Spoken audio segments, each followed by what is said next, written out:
Magandang hapon po sa inyo lahat. Ito po si Dr. Jeff Ho. Nandito po tayo sa clinic at meron tayong 5 years old na pasyente, no? Na sa harap natin at meron po siyang ubo, no? Sige. Ubo nga. Sino? Pakinggan natin yung ubo. Sige. Sige. Hintayin na lang natin mag-ubo yan. Anyway, ilan araw na po yung ubo niya? More than a week na po. Ay, by the way, pumayag naman ng nanay niya na isama po siya sa video. Di ba, madam, no? Yes po. Yes, okay. More than a week na ang ubo niya. Sabi ko nga, dapat more than a year bago kayo magpa-check up. Hindi pa man dito ma-ICU. Kayo po mga, no offense meant, madam.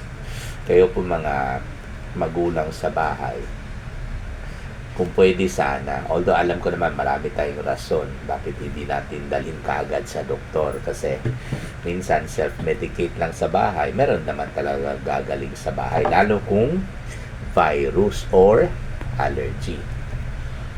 Yung iba naman na hintayin na lang, anyway, baka mawala yan.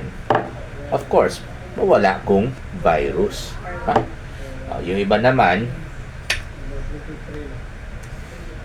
hindi ko naman kayo minamalit. Yung iba naman,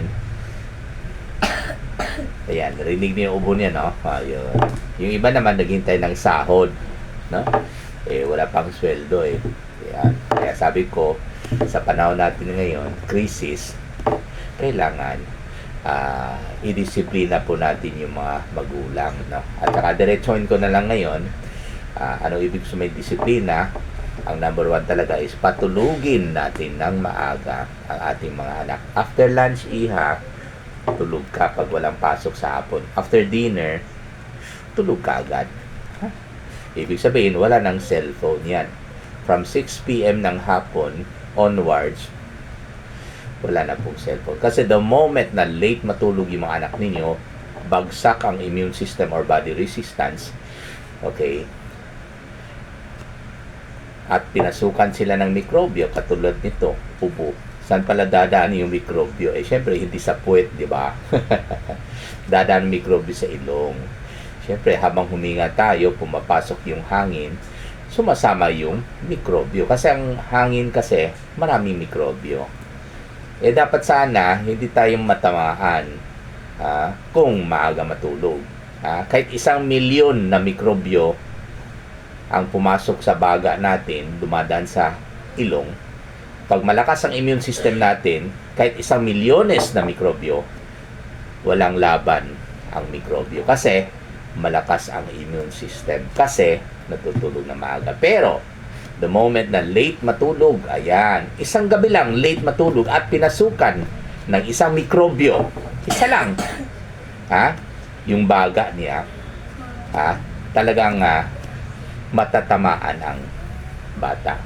Kung sa Bisaya pala, madutlan. Siyempre, kahit isang mikrobyo makarating sa baga, anong mangyari? Siyempre, mag-multiply yan. Every 15 minutes, 15 minutos, yung isa maging dalawa, yung dalawa maging 4, yung apat maging 8. Sa loob ng isang araw, kinabukasan, yung isang mikrobyo sa umpisa ay magiging more than 1,000,000 na. Okay, sa second day.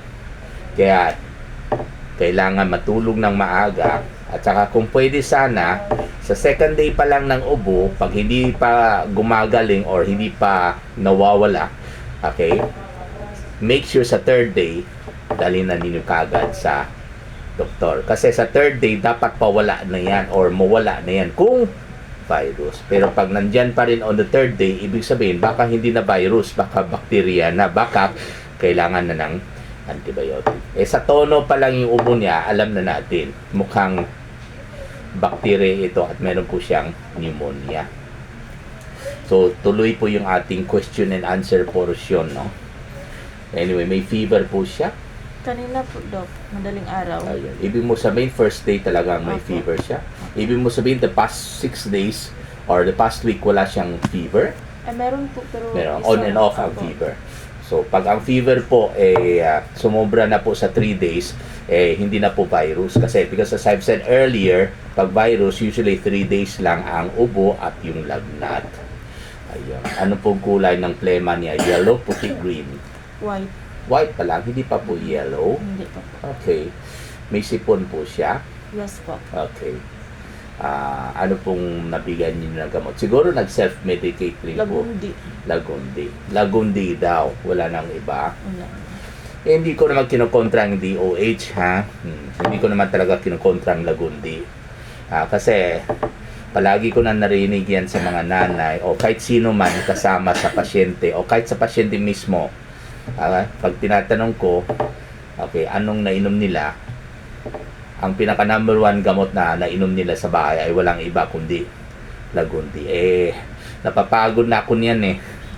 Kaya para sa akin po, wala talagang effect yung Lagundi.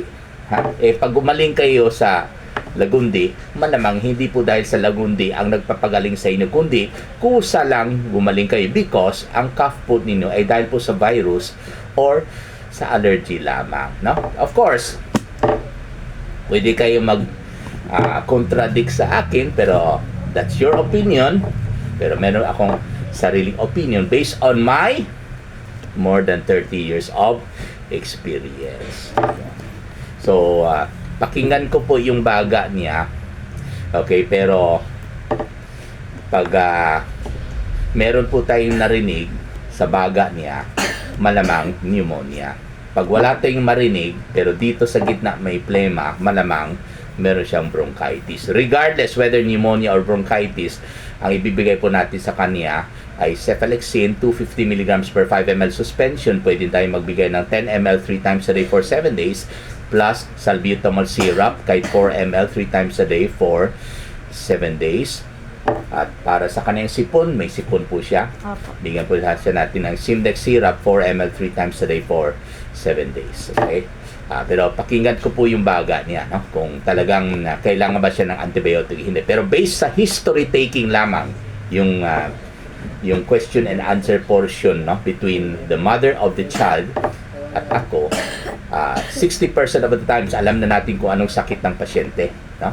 Okay, based sa history taking lamang, malamang kailangan siya uminom ng antibiotic. Pero ang final say is after physical examination. Meaning to say, pakinggan ko po yung baga ng pasyente. Kaya hindi po pwede sa akin ang online consultation dahil hindi po natin ma-examine ang pasyente. Maraming salamat po.